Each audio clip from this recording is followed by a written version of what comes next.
Chapter 21.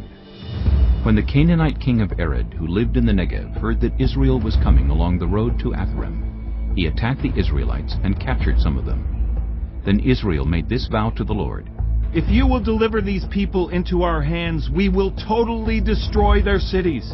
The Lord listened to Israel's plea and gave the Canaanites over to them. They completely destroyed them in their towns, so the place was named Hormah. They traveled from Mount Hor along the route to the Red Sea, to go around Edom, but the people grew impatient on the way. They spoke against God and against Moses, and said, Why have you brought us up out of Egypt to die in the wilderness?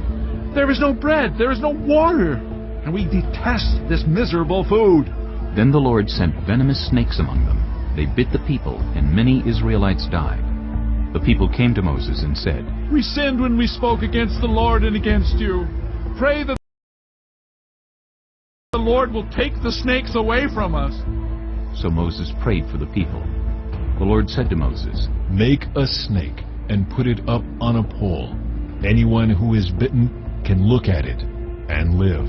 So Moses made a bronze snake and put it up on a pole. Then when anyone was bitten by a snake and looked at the bronze snake, they lived. The Israelites moved on and camped at Oboth. Then they set out from Oboth and camped in Abarim, in the wilderness that faces Moab toward the sunrise.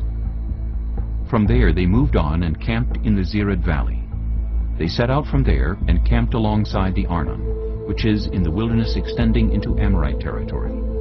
The Arnon is the border of Moab between Moab and the Amorites.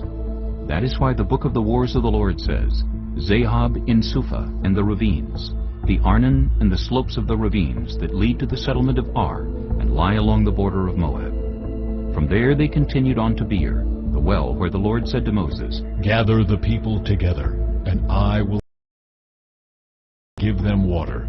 Then Israel sang this song: Spring up, O well, sing about it, about the well that the princes dug, that the nobles of the people sank, the nobles with scepters and staffs. Then they went from the wilderness to Mattanah, from Mattanah to Nahaliel, from Nahaliel to Bamoth, and from Bamoth to the valley in Moab where the top of Pisgah overlooks the wasteland. Israel sent messengers to say to Sihon, king of the Amorites, Let us pass through your country. We will not turn aside into any field or vineyard or drink water from any well. We will travel along the king's highway until we have passed through your territory. But Sihon would not let Israel pass through his territory. He mustered his entire army and marched out into the wilderness against Israel. When he reached Jahaz, he fought with Israel. Israel, however, put him to the sword and took over his land from the Arnon to the Jabbok, but only as far as the Ammonites, because their border was fortified. Israel captured all the cities of the Amorites and occupied them, including Heshbon and all its surrounding settlements. Heshbon was the city of Sihon, king of the Amorites, who had fought against the former king of Moab, and had taken from him all his land as far as the Arnon.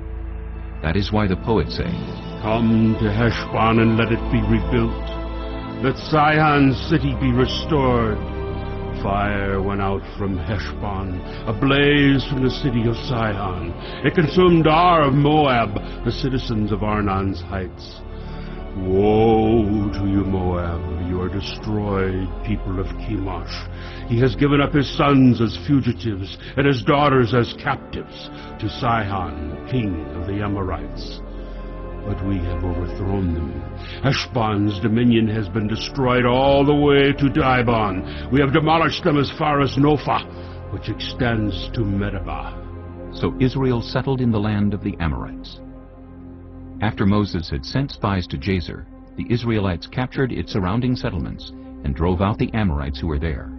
Then they turned and went up along the road toward Bashan, and Og, king of Bashan, and his whole army marched out to meet them in battle at Edrei. The Lord said to Moses, Do not be afraid of him, for I have delivered him into your hands, along with his whole army and his land. Do to him what you did to Sihon, king of the Amorites, who reigned in Heshbon. So they struck him down, together with his sons and his whole army, leaving them no survivors, and they took possession of his land.